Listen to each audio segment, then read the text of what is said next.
Bom dia a todos. Meu nome é Marcelo Pecchio, eu trabalho na ABCP.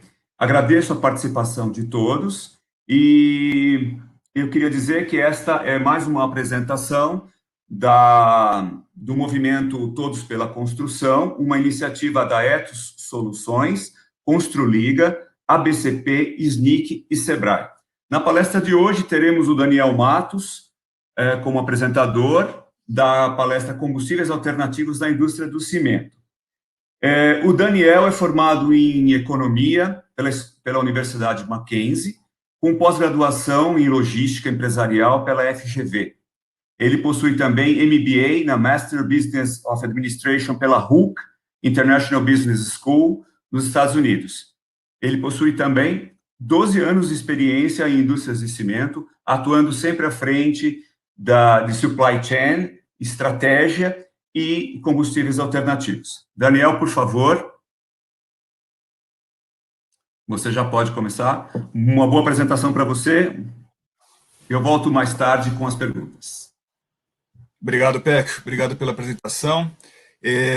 Bom dia a todos. Agradeço aí pela participação nesse evento.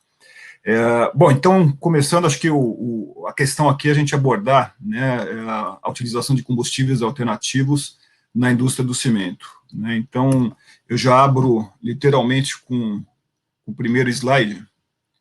Só um minutinho aqui. O primeiro slide chamando a atenção para um assunto que é extremamente sério dentro do país, que é em relação ao saneamento básico. Então, a questão do saneamento básico, principalmente relacionada a resíduos sólidos urbanos, ela representa hoje um grande problema para o país. Então, a gente tem ciência, né, que aproximadamente 80 milhões de toneladas são geradas pela população brasileira, né, isso representa praticamente as nossas residências, enfim, gerando quase que 1 quilo, né, de resíduo urbano por dia, em cada por pessoa, tá, que dá mais ou menos esses 80 milhões de toneladas. E aí onde eu digo que existe um grande problema público é quando a gente observa para onde que de fato esses resíduos eles estão seguindo. Então, praticamente aí 55% do resíduo que é gerado nas nossas residências, enfim, né, e também os resíduos comerciais, que eu posso incluir também aqui, praticamente 55% vão para aterros sanitários. O que são os aterros sanitários? Eles são os aterros próprios, né, e com todos os controles e licenças operacionais para poder rodar. Por outro lado, a gente tem praticamente aí 45% ainda, né, do resíduo indo para lixões, ou então que a gente chama de aterros controlados, que de certa forma não tem toda a questão operacional e de licenças conforme as normas e regulações e que deveria ser. Então, o que eu trago aqui, de certa forma, né, praticamente aí 50% do resíduo, ele ainda segue para um destino e ele é disposto de uma forma incorreta. Tá? E com isso a gente tem um sério problema também, né, que é a questão do gastos com saúde pública, que é gasto cerca de 1,5 bilhões por ano em função da disposição inadequada desse lixo. Então, o que isso de fato tem a ver, né, com coprocessamento, com a utilização de combustíveis alternativos e renováveis dentro do setor de cimento, é o foco que eu vou dar aqui nessa apresentação. Então, o que é o ideal, né? Então, se a gente depois, mais para frente, eu vou mostrar para vocês um pouco do que acontece em regiões mais desenvolvidas que o Brasil, né? Então, principalmente na comunidade europeia, mas aqui, acho que o grande passo né, a gente precisa ter uma evolução, né, do que a gente gera e acabar com os lixões primeiro, acho que esse é um grande problema, né, e depois a gente já teria um problema muito bom se a gente tivesse 100% desses resíduos migrando, né, de uma forma já de transição para o aterro sanitário, que é o aterro controlado, tá? Então, por outro lado, quando a gente observa a Política Nacional de Resíduos Sólidos, que foi publicada em 2010, existe sim a possibilidade de você dar uma destinação mais adequada, né, dos resíduos que são gerados pela população e de diversas fontes, conforme essa matriz que eu estou colocando, essa pirâmide que eu estou colocando de hierarquia aqui para vocês. Então, o que diz essa pirâmide, né? Obviamente, o primeiro passo é que a gente tenha a prevenção, então evitar a geração de resíduos, né? Depois, aquilo que a gente não conseguiu, de certa forma, evitar, que a gente possa reduzir, né, e você ter formas de fazer essa redução. Depois tem o próprio reuso, né, você maximizar a vida útil desses materiais, e a reciclagem. Então, aquilo que a gente, de certa forma, não conseguiu, né, reduzir e reutilizar, você usa, você ainda tem ainda a possibilidade de reciclar e isso voltar dentro da cadeia produtiva, tá? E antes mesmo ainda da questão de incineração ou disposição final controlada, que seriam os aterros, existe aqui a tecnologia de coprocessamento, que é uma das tecnologias mais nobres do que o aterro, né? Ou seja, isso de fato ele volta também para a cadeia produtiva, no caso para a fabricação do clinker, que é a principal matéria-prima do cimento. Eu estou entrando um pouco no detalhe aqui para vocês, porque, enfim, eu imagino que o público ele seja bastante heterogêneo, então eu acho que é importante aqui passar esse briefing, né, e bem detalhado para perfeito entendimento, tá? Então, dentro da política, o que eu estou dizendo aqui não não estamos inventando a roda, na verdade ela já existe desde 2010, mas na prática ainda a gente está muito longe de que isso aconteça, né? Mas dentro da hierarquia de controle de gestão de resíduos, obviamente você vê o coprocessamento como uma disposição mais nobre, em relação aos aterros ou incineradores. Bom, o que é de fato a tecnologia? Qual é a definição da tecnologia de coprocessamento? Então, nada mais é do que a gente utilizar recursos renováveis, né, ou seja, recursos, por exemplo, os resíduos urbanos, resíduos industriais, né, então, por exemplo, das indústrias químicas, borras de óleo, materiais impregnados, solventes, enfim, então tudo isso pode ser encaminhado para a indústria do cimento e de certa forma, no processo de produção do clinker, é possível você alimentar, né, o forno com esses resíduos e utilizá-los como combustível alternativo para a produção dessa principal matéria-prima do cimento, que é o clinker. Além disso, né, isso é como fonte de energia, além disso você também pode utilizar uma outra fonte renovável, que são matérias-primas alternativas, tá? Mas aqui nessa apresentação, especificamente, eu não vou entrar no detalhe, porque o foco ele vai ser muito mais ligado à questão de energia, tá? Então, enquanto você está produzindo lá o clinker, né, você alimenta, digamos, com esses resíduos renováveis, e a partir daí, a parte mineral ela é incorporada no próprio material do cimento, né, e chegando a temperaturas de até 1450 graus média, tá, no forno, né. Para efeito de comparação, vocês estão observando aqui que a lava do vulcão, a gente chega até no máximo 1250 graus. Então, a capacidade de um forno de cimento, de destruição desses resíduos, sem gerar nenhum tipo de resíduo ou cinzas, ela é praticamente em 100%. Aqui, rapidamente, demonstrar como que é a questão do funcionamento do forno. Então, aqui a gente chama de torre, é a área de pré-calcinação, né, onde você tem aqui as trocas de gases que vêm em decorrência aqui do forno do cimento. Então, você tem uma primeira possibilidade de injeção, aqui, de alimentação desses resíduos via pré-calcinador, que a gente chama, que é essa região exatamente da torre, tá? Normalmente essa região ela chega a temperaturas aí de 850 graus, mais ou menos, a 1000 graus. Normalmente dentro da fábrica de cimento a gente tem controle de emissões online, né, que é reportado para o Ministério para a Secretaria do Meio Ambiente, e com todos os controles, aí cada unidade, né, ela tem as suas exigências particulares, tá, em função do como que deve ser feito esse reporte. Como eu disse antes, a temperatura média é 1450 graus, e quando a gente vê essa zona aqui, que é a zona do queimador principal, as temperaturas elas podem chegar até 2000 graus, e aqui existe uma outra possibilidade também de a gente alimentar o forno com esses resíduos que eu citei, por exemplo, o resíduo urbano, tá? Então, acho que esse é o grande ponto. No Brasil, né, a gente ainda está pouco desenvolvido nessa região aqui do forno em termos de alimentação. Por quê? Porque existe ainda capacidade de coprocessar, né, de utilizar esses resíduos por esta região. Então, no momento que essa região aqui, ela tem o esgotamento, né, você parte para o desenvolvimento aqui do queimador principal. Tá? Então, no Brasil, a gente está ainda nessa fase de praticamente de alimentação e pouquíssimas fábricas utilizando já o queimador principal, coisa que, por exemplo, na Europa já é muito mais comum em função do nível de substituição muito à frente do Brasil. Aqui, rapidamente, passar para vocês os aspectos positivos do coprocessamento. Então, a primeira parte é a questão ambiental, né, onde você tem a preservação dos recursos naturais, ou seja, você deixa de extrair, né, os minerais provenientes das minas, onde a gente utiliza para a produção do clinker, e em contrapartida você usa essas matérias-primas alternativas que são geradas por diversas fontes, como eu disse antes. Ao mesmo tempo, você tem a substituição do coque de petróleo. O coque de petróleo, para vocês terem ideia, né, é a principal fonte energética para você rodar o forno de cimento.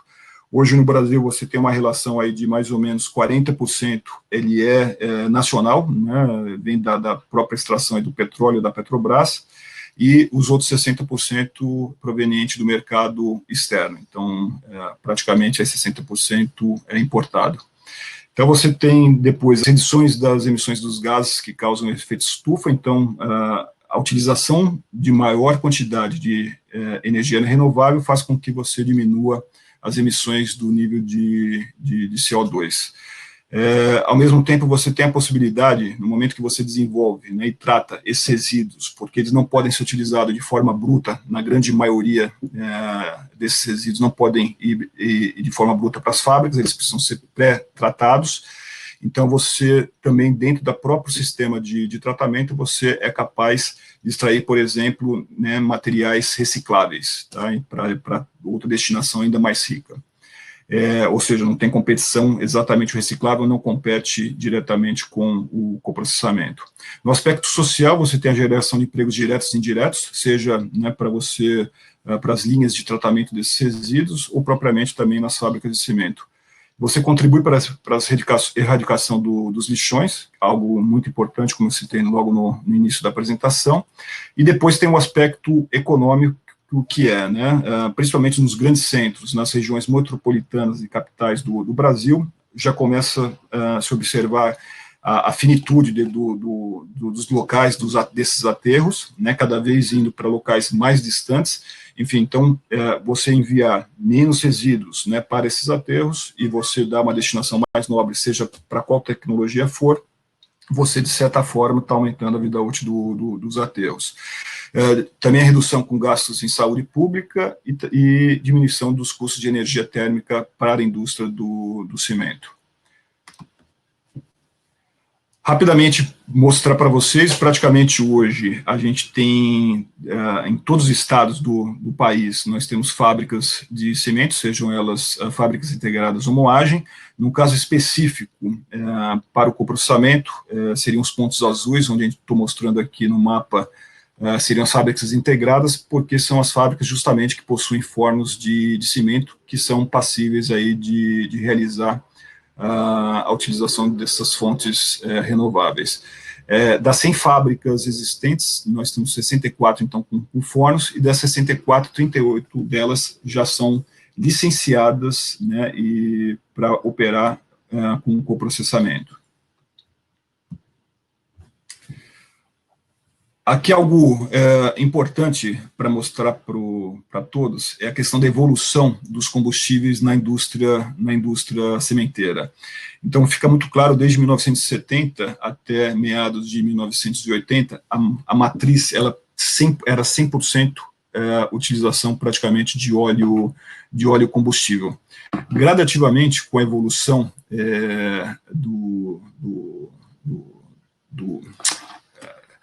não digo evolução, na verdade você teve lá em meados de 1985, né, começa o início aí da crise, a segunda crise do petróleo, E com isso, o que aconteceu é que você teve uma escassez dessa matéria-prima, né, para a utilização desse combustível, para a utilização no forno de cimento. Pois bem, o que foi feito na época, junto com o Ministério de Minas e Energia, foi uma assinatura, né, um acordo com o setor de cimentos para desenvolvimento de utilização de carvão, tanto carvão vegetal quanto carvão mineral na indústria. Então, claramente a gente mostra aqui a flexibilidade e adaptabilidade, né, do setor frente à diversidade, ou seja, né, com o crescente em termos de valorização do combustível principal, que é o coque de petróleo, gradativamente foi possível o desenvolvimento do carvão mineral e carvão vegetal na indústria. Passada a segunda crise, né, com as 4 ondas da segunda crise do petróleo, o petróleo, de fato, ele começou a voltar a ser competitivo, e aí a gente retomou o consumo, mas agora com coque de petróleo. Então, mostra uma segunda possibilidade, um segundo desenvolvimento dentro dos fornos de cimento para a utilização do coque de petróleo. Na região verde, né, gradativamente a gente vê a evolução dos combustíveis alternativos, então inicia-se com muito pouco, principalmente com as biomassas, e hoje já em 2015 com quase 20% de substituição, cerca de 17% para ser mais exato. E aí eu começo a entrar no detalhe dos combustíveis alternativos. Dentro de um dado estatístico que a gente tem, desde o ano de 2000 até 2017, foram coprocessadas cerca de 14 milhões de toneladas de resíduos.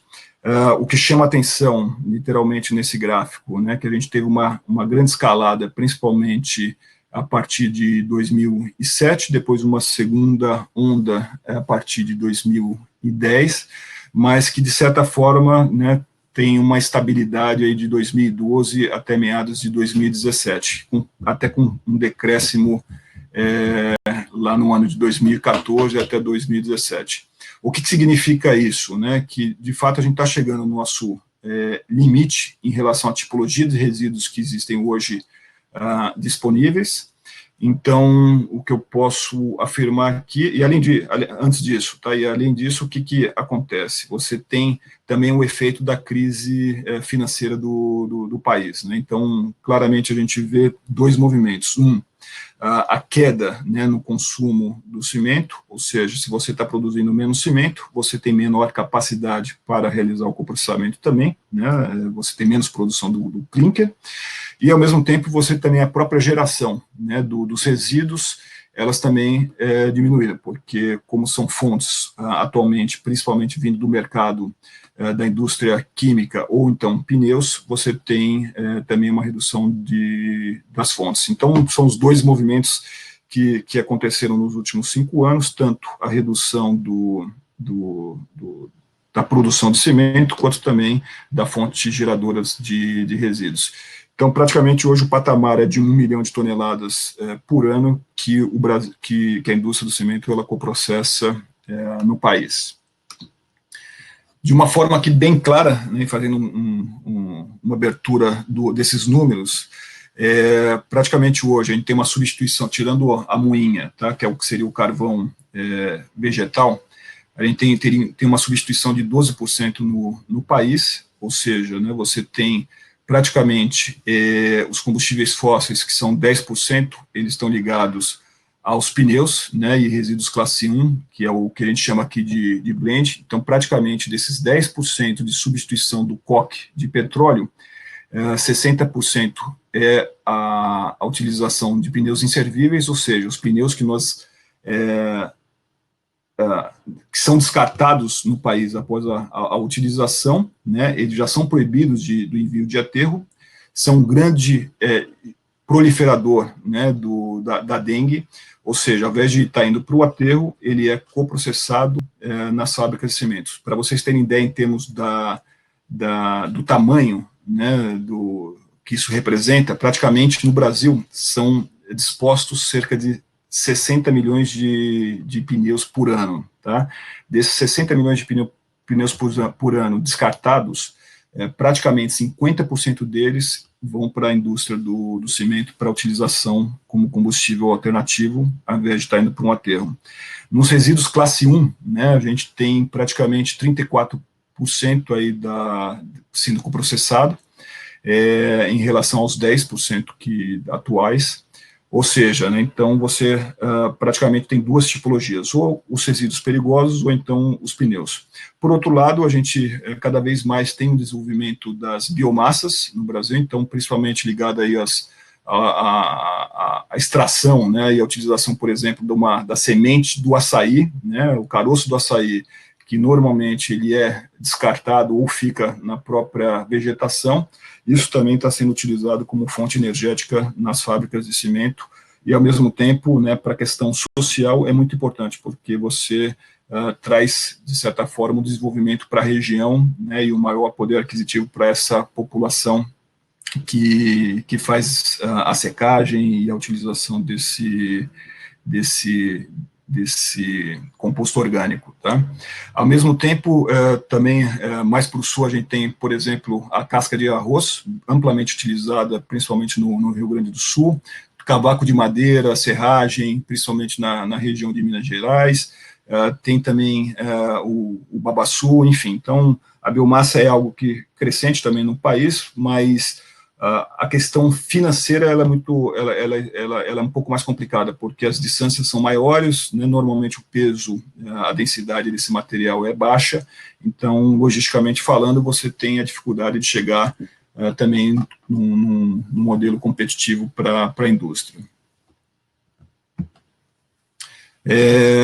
O impacto positivo, trazendo aqui para vocês terem ideia, tá? A indústria do cimento, no ano passado, ela lançou o Roadmap tecnológico, que o que significa, né? Ele está totalmente alinhado ao Acordo de Paris, ou seja, né, que em 2050 a questão lá de 2 graus, que o mundo não suba mais do que 2 graus em termos de temperatura em relação ao que é hoje, tá? A indústria do cimento ela tem um papel fundamental nesse processo e nessas metas, porque hoje ela é a segunda maior emissora em termos de CO2. Então, aqui no Brasil, né, assumindo o protagonismo de sempre, ela lançou como diretriz, como ambição, ter uma redução significativa em termos de emissão nas suas fábricas, ou seja, aqui claramente, se vocês observarem, a questão de emissão por quilo de CO2 por tonelada do cimento, atualmente, lá em 2014, ela é de 564 quilos de CO2 por tonelada de cimento. Tá? A meta para 2050 é chegar a 375 quilos de CO2 por tonelada de cimento. Ao mesmo tempo, se a gente não fizesse nada, né, e tivesse também a curva crescente até 2050, ou seja, aproximadamente 120 milhões de toneladas de cimento sendo expedidas aqui em 2050, para vocês terem ideia, hoje nós estamos em 55 milhões de toneladas, ou seja, pouco mais do que o dobro, a gente teria praticamente aí 66 milhões de toneladas por ano de CO2 sendo emitidos na atmosfera. Com essas ações, né, e aí o coprocessamento é um dos pilares fundamentais para a redução e mitigação do CO2, a gente sai num patamar, então, previsto de 66 milhões de toneladas de CO2 por ano para 44 milhões de toneladas. Então, uma queda aí de praticamente aí 35%. Então é isso, acho que são os dois aspectos que eu trago aqui, tanto, né, para o consumo por tonelada de cimento, e ao mesmo tempo o total aí em função do mercado crescente. São 4 pilares fundamentais para a gente chegar nisso. Aqui não vou entrar no detalhe dos outros 3, mas o que eu posso passar literalmente aqui é o coprocessamento, que representa cerca de 13%, conforme vocês podem ver aqui. Então, esses 4 pilares, né, a gente tem aí praticamente as adições, que são cementícios 70%, depois 13% dos combustíveis alternativos, o coprocessamento, eficiência energética, ou seja, né, você diminuir o consumo térmico por tonelada de clinker dos fornos, e também aqui a captura de carbono representando 9%. Então, a gente vê claramente que o coprocessamento é um pilar fundamental para que a meta lá de Paris ela seja atingida em 2050. Entrando agora, literalmente, no detalhe de como a gente deve evoluir no coprocessamento, apesar de todos os desafios e todas as dificuldades que são sabidas dentro das políticas públicas envolvidas, mas a gente tem três formas fundamentais de evoluir e de oferecer uma solução mais adequada para a destinação desses resíduos. Então, o crescimento está pautado principalmente nos resíduos industriais comerciais não inertes, classe 2, que a gente chama, tá? Então ele sai de um patamar de 0%, chegando lá em 2050 a 17%. Você tem os resíduos sólidos urbanos, como já foi falado, saindo então de 0% a 18% em 2050, e também, né, os tratamentos de lodo de esgoto de 0% a 7%. Só reforçando aqui novamente, né, que não é possível a utilização desses resíduos de maneira bruta, eles sempre precisam ser pré-tratados, né? Então, aqui a importância da conscientização de todos, né, da questão da separação nas nossas residências, por exemplo, do resíduo, porque quanto mais seco, né, a fração chegar na indústria do cimento ou mesmo na estação lá da unidade de tratamento, mais adequado e maior poder calorífico também para gerar energia para os fornos, né? E as demais tipologias aqui de resíduos, praticamente elas caem, né? Ou então elas são estáveis ao longo do tempo. Então, por isso a necessidade do desenvolvimento dessas três tipologias que eu demonstro aqui nesse slide, e, ao mesmo tempo, né, muito em linha com as ações dos governos. Então, acho que esse é um ponto fundamental, né, porque se a gente não tiver ações conjuntas, né, certamente esses números aqui não tendem a crescer. Aqui eu trago um gráfico bem interessante para demonstrar como que é o funcionamento em termos de substituição, os números de substituição térmica de coprocessamento por cada um dos países na Europa. Então, claramente, o que se observa né, principalmente os países do oeste europeu, eles têm níveis de substituição térmica maiores, e alguns países, principalmente os do leste europeu, são substituição menores, tá?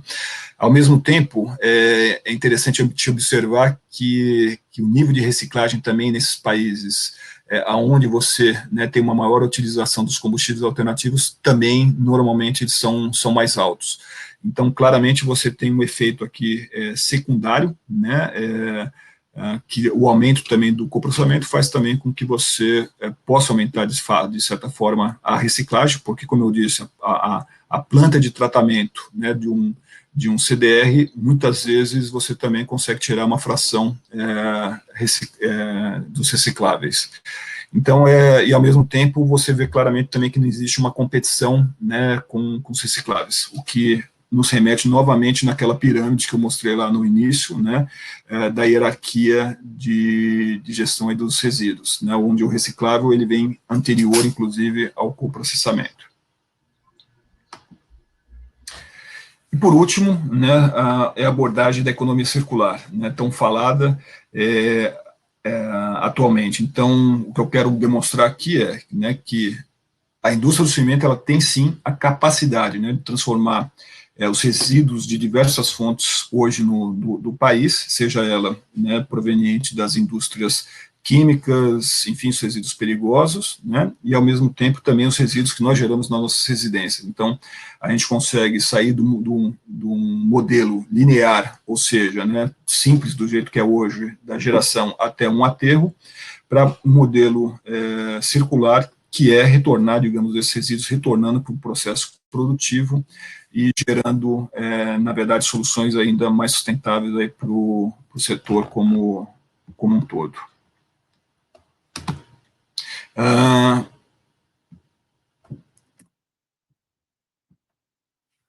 Bom, agradeço a participação de todos. Agora acho que o PECO deve entrar de novo para nos ajudar aí com eventuais perguntas que eu possa esclarecer, se alguém teve alguma dúvida ainda. Muito obrigado, Daniel, pela sua apresentação. Eu tenho temos algumas dúvidas aí colhidas aí no chat, nas redes sociais. Eu acho que seria ontem mesmo. A primeira pergunta seria sobre ontem você comentou agora, né? Mostrou um gráfico em que as taxas de substituição na Europa são muito superiores à do Brasil, né? O que faz com que o Brasil precisaria desenvolver, ou o que faz com que a Europa consiga taxas de substituição tão elevadas, e o que a gente precisaria fazer aqui no Brasil para conseguir essas taxas? Não, excelente pergunta.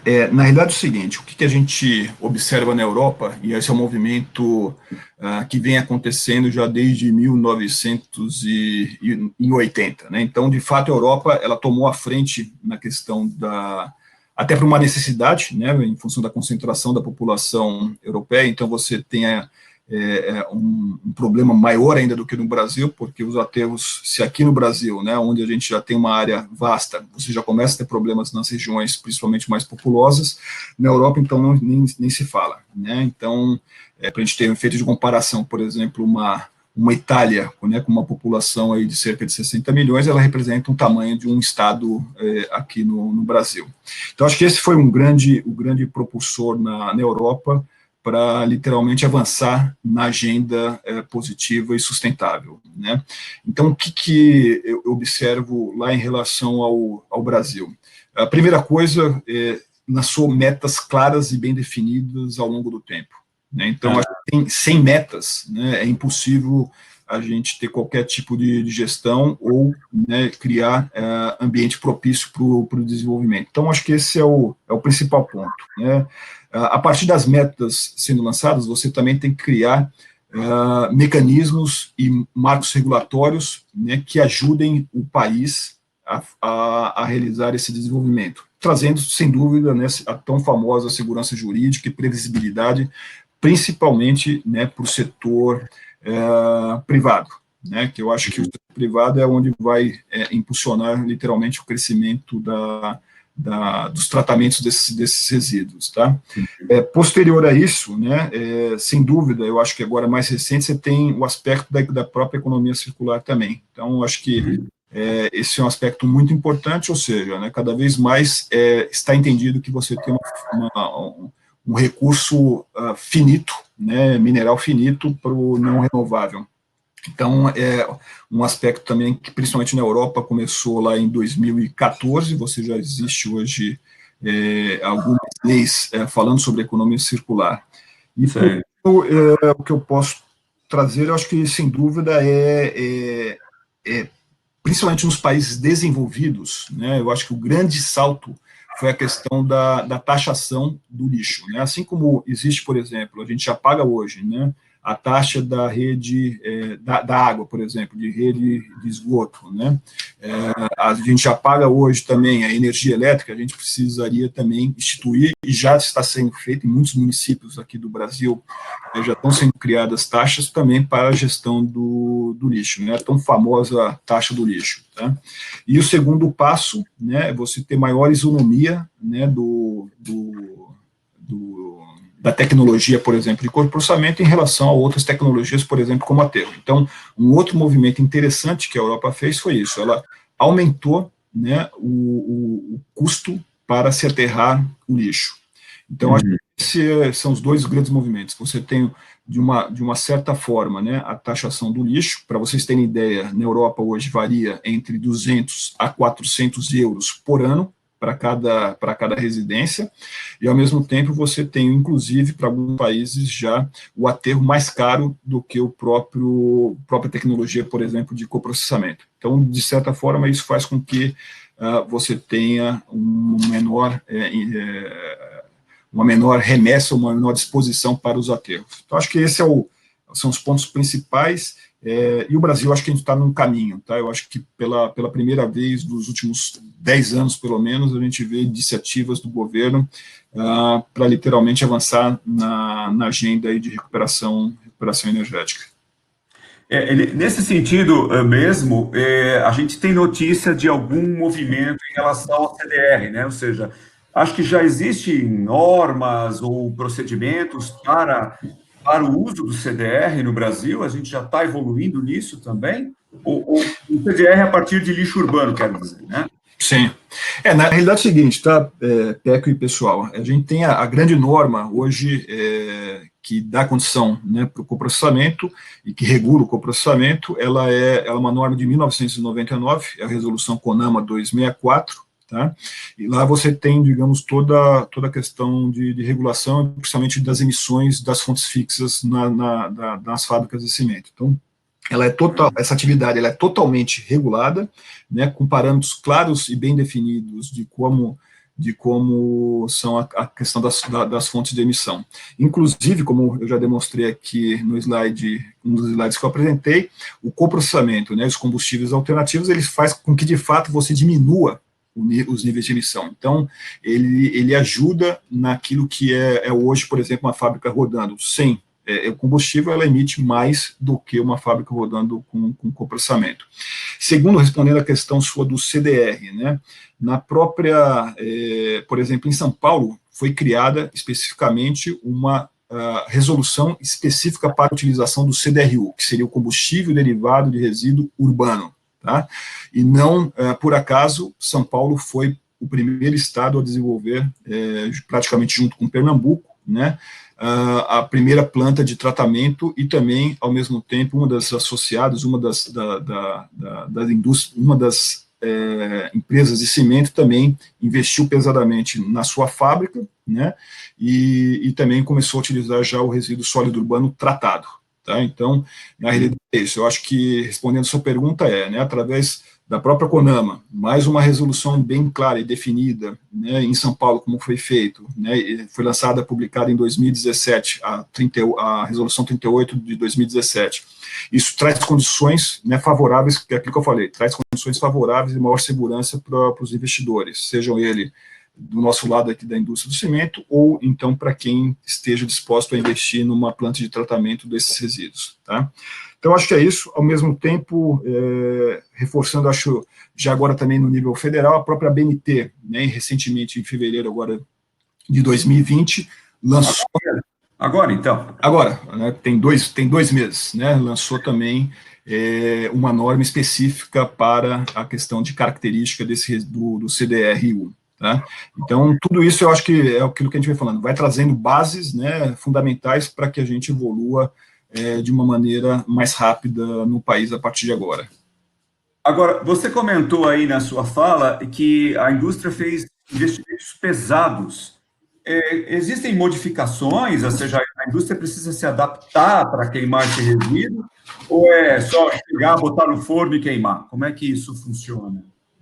Excelente pergunta. Então, muitas das pessoas, né, pensam que literalmente é isso, né? Você pegar lá a sacolinha do lixo urbano, estava indo para o aterro e você literalmente despejar essa sacola dentro de um forno de cimento. Não, isso não é possível, não é permitido, inclusive pela norma lá da CONAMA 264. Tá? Então, o resíduo ele precisa, de fato, né, passar por um tratamento prévio, mesmo porque, tecnicamente, tá, dentro da fábrica de cimento, a gente não conseguiria nem coprocessar esse resíduo, né, porque você viria provavelmente com material orgânico, com muita umidade, cinzas elevadas, né, materiais grosseiros, enfim, então você não consegue de fato utilizar isso no forno de cimento. Então tem primeiro um aspecto técnico e depois a própria legislação também não permite. Por isso, existem dois movimentos, né, que precisam ser feitos. Um movimento é justamente fazer e realizar esse tratamento desse resíduo, tá?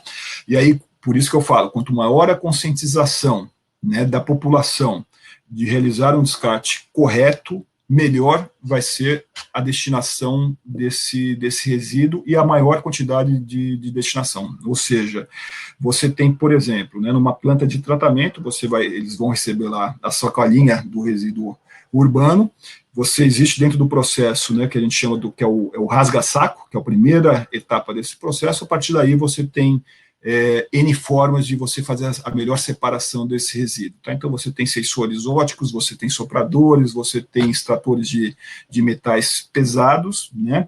E com tudo isso é possível também extrair a parte reciclável, né? Então, por isso que eu digo, né, não existe competição em relação ao coprocessamento, porque você, dentro de uma planta dessa, é possível, sim, você fazer a extração daquilo que é reciclável. Somente a fração que não é possível ser recuperada, aí sim, né, ela poderia estar indo para um aterro, aí ao invés de você ser enviado isso para um aterro, você muda a rota e envia isso para uma recuperação energética e fazendo todo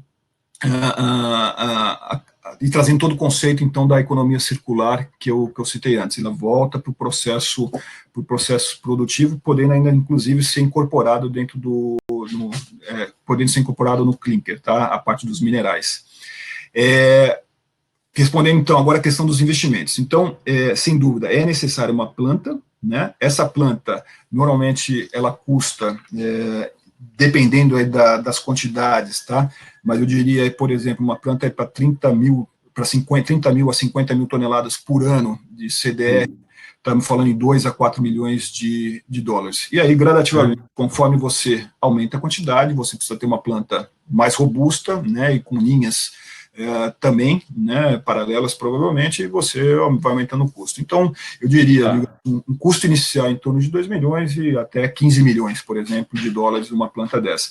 Por outro lado, você tem, né, investimentos também pesados na indústria do cimento, porque hoje a indústria do cimento ela está desenhada, né, e customizada para receber e utilizar o coque de petróleo. Então, para você usar esses resíduos, sejam eles qual for, você também precisa fazer adaptações.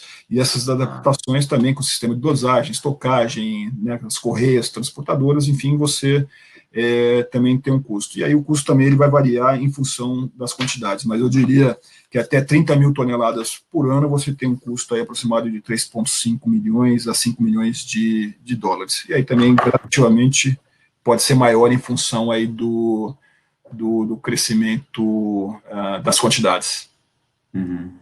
Eu recebi aqui uma pergunta espinhosa, mas eu vou passar para você porque eu acho que ela é muito atual. Se fala muito num mundo pós-Covid, né, num mundo pós-pandemia. Você acredita que, de alguma maneira, isso pode refletir no coprocessamento? Ou nós teremos mais resíduos para queimar? Poderemos ser talvez uma destinação de resíduos contaminados? Você vê alguma possibilidade disso? Então, na realidade, vamos lá, né? Antes de entrar propriamente no Covid, eu vou citar um exemplo, né, de sucesso da indústria do cimento, que foi o óleo do Nordeste. Então, aquele óleo, né, do Nordeste, sim. praticamente foram 4, 5 mil toneladas aí, pelo menos, né, isso no mínimo, que chegaram nas praias de 9 estados lá da região.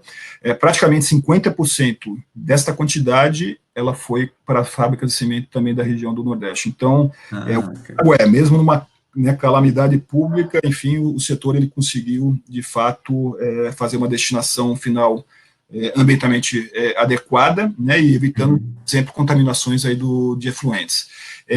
No Covid, né, quando a gente, de novo, né, o grande guarda-chuva nosso é a resolução do CONAMA 264. Então, na resolução, não se pode coprocessar, né, resíduos contaminados de saúde. Tá? Então, o importante é o que está sendo discutido, até pela quantidade que está sendo gerada no Brasil, e como já aconteceu também em outros países, o que a gente se discute nesse momento é a possibilidade de você descaracterizar, né, fazer uma descontaminação prévia, tá, desse tipo de resíduos patógenos, enfim, e aí sim. Poderia ser enviado isso para algumas fábricas de cimento, com todo o acompanhamento, seriedade, respeitando toda a questão das emissões que eu já reportei aqui anteriormente. Mas, no momento, né, não é possível a gente coprocessar resíduos de saúde contaminados. Tá? Então, o que o setor está fazendo é conversando com o governo para avaliar a possibilidade, mas aí precisaria, sem dúvida, ter um processo anterior antes de chegar até as fábricas. É, sim. E aí eu queria te perguntar uma coisa em relação à qualidade. Nós estamos falando do coprocessamento, nós estamos falando sobre as fábricas, mas isso pode impactar na qualidade do cimento, que eu acho que isso é uma preocupação que talvez o mercado possua, né? Sim. Não, isso daí já é um assunto antigo, né? Para mim, Aham. página virada em relação à questão de mudança na característica do clinker, por exemplo, que acho que essa Tá. é a maior preocupação, né? É, Então, é. tem diversos estudos, diversas fontes já que comprovadamente, né, citam que o coprocessamento não altera qualquer característica da matéria-prima principal, que é o clinker, né? Tanto é que a gente já utiliza isso desde 1999, tá? Então, eu diria que, né, o clinker ele é o mesmo, digamos, desde 99 até hoje, sem, digamos, mudança de característica em função da utilização do coprocessamento. Então, nesse aspecto, eu não vejo preocupação. Preocupação mesmo. O que a gente Aham. precisa, de fato, se atentar porque o resíduo sólido urbano, né, que é a principal tipologia que a gente pretende desenvolver no Brasil, ele tem uma característica com um PCI, né, menor, Baixo. menor em relação ao COC, baixo. Ao mesmo tempo, né, você tem uma umidade maior. Então, quando a gente fala, né, dos investimentos das fábricas, né, Aham. tem a consideração dos investimentos, mas também tem a questão da produtividade e performance do forno, né? Então, o que a gente precisa assegurar, né, do nosso lado é que, de fato, essas plantas de tratamento, elas consigam, né, fazer o tratamento adequado e enviar, né, o resíduo pré-tratado, que a gente chama de CDR, para as fábricas de cimento, dentro, né, dos limites acordados em contrato, enfim, né, com as características que eu estou te falando. Então, normalmente são os PCIs, né, com a poder calorífico inferior, tá? Ok? Principalmente umidade, cinzas e questão de metais e alguns metais. Que seriam os problemas, que seriam as preocupações. Exatamente, que você tem parâmetros aí claramente bem definidos para que, né, a gente consiga de fato coprocessar e não ter qualquer impacto em termos de performance do forno. Tá. E eu acho que uma última pergunta que seria em relação à economia circular. Você podia. Eu entendi um pouco, mas eu gostaria que você explorasse um pouco melhor essa questão da economia circular. Como é que a gente insere o coprocessamento dentro dessa questão da economia circular, de uma maneira efetiva, assim? Sim. Eu acho que eu cheguei até a passar um pouco, em uma das suas perguntas, eu entrei um pouco nesse mérito. Falou um pouquinho. Na realidade, a economia circular, o que a gente observa né, um movimento muito forte na Europa, principalmente em termos de legislação, né, a partir de 2014, com uma revisão de algumas metas em 2018. Tá? O que é importante destacar aqui, né, que o foco, principalmente na Europa, quando se fala em economia circular, são os materiais recicláveis, ou seja, né, por exemplo, uma Alemanha já tem metas de chegar lá em 2000, e, se eu não me engano, 2025, a 60% de reciclagem. Tá? E aí onde que o setor de cimentos, né, e o outro ponto acho que é importante também quando a gente fala em economia circular além dos recicláveis, você tem obrigatoriamente uma menor disposição, né, para os aterros. Então, essas são as duas grandes metas da comunidade europeia quando se fala em economia circular, né, aumentar a utilização dos recicláveis e, ao mesmo tempo, você diminuir, né, a disposição para os aterros. Quando a gente entra no mérito do cimento, né, como poderia ajudar nesse processo? Então, claramente, o coprocessamento, se você não está enviando isso para um aterro, claramente você está atingindo, digamos, está ajudando uma das metas, que é a menor disposição para uma tecnologia menos nobre, vamos chamar assim. Tá? Uhum. Segunda, né, propriamente na reciclagem, quando a gente fala, por exemplo, de uma das matérias-primas alternativas, ou seja, matérias-primas que contém componentes químicos como o ferro, né, como o cálcio, como o alumínio, que são, né, os principais componentes aí para a produção do clinker, você, de certa forma, você está reciclando, né? Ao mesmo tempo, na próprio combustível alternativo, né, porque esse material, né, esses componentes químicos, eles são incorporados ao clinker. tá? Ao mesmo tempo, quer dizer, na verdade, eles são substitutos de matéria-prima. Na verdade, a incorporação também do clinker, ele vai pela fonte energética. Então, propriamente o resíduo sólido urbano, você também, né, tem a possibilidade de alguns minerais você incorporar isso dentro do processo produtivo. Ou seja, também é caracterizado, então, como reciclagem. Então, eu vejo uma grande possibilidade, um grande potencial, inclusive, já sendo discutido na comunidade europeia para a inclusão, né, da tecnologia de coprocessamento dentro da legislação da economia circular. Então, eu acho que, claramente, no Brasil, a gente começa também com essas discussões, né, ou seja, menor disposição em aterro e, ao mesmo tempo, né, favorecimento em termos de reciclagem. Agora, me chamou a atenção, você comentou, então, quer dizer, que os minerais são incorporados, tal. Então, na verdade, o coprocessamento, ele também substitui matéria-prima, não só combustível. Exatamente, porque, vamos lá, né, o que é extraído normalmente de uma fábrica de cimento nas minas, né? Você tem o próprio calcário e argila, né? O calcário e argila, ele leva justamente algum desses componentes que eu citei antes. Então, você tem hoje fontes de matérias-primas alternativas, por exemplo, areia de fundição, né? Lá em Minas, né, existe uma quantidade que acaba indo para essas fábricas e deixa de ir para um aterro, por exemplo, né? E você utiliza isso como uma matéria-prima alternativa. Hoje no Brasil a gente tem, em termos de quantidade, eu diria, mais ou menos são 200 mil toneladas por ano, daí que a gente usa dessas fontes de matérias-primas alternativas, que substituem, então, recursos minerais, né, que são extraídos hoje das minas. Então, por isso que a gente fala da reciclagem, né? Então, ao invés de você estar extraindo um recurso finito, que são as minas, e não renovável, né, você acaba utilizando, por exemplo, uma areia de fundição, as carepas, né, enfim, então por aí. Tá? Então, acho que, de uma forma clara, tem grande potencial, sim, né, a tecnologia de ser inserida dentro da economia circular. Bom, eu acho que nosso tempo está terminando. Eu gostaria de agradecer ao Daniel pela excelente apresentação e pelos esclarecimentos posteriores. Muito obrigado, Daniel. Eu que agradeço. Eu queria dizer a todos que Todos pela Construção é um movimento de mais de 100 conteúdos, né, que pretende ter mais de 100 conteúdos de 60 minutos, tá? Sempre online e gratuito. Essa é uma iniciativa da Etos Soluções, Construliga, a BCP, SNIC e Sebrae. Muito obrigado a todos pela participação, pelas perguntas, e nos vemos numa outra ocasião. Obrigado. Tchau, Daniel. Se quiser falar uma despedida. Obrigado pela participação, perguntas, acho que foram todas pertinentes e são importantes aí para esclarecimento. E, enfim, né, fica aí a questão agora de a gente literalmente conseguir avançar numa agenda positiva, né, e bem interessante para o setor e para a sociedade.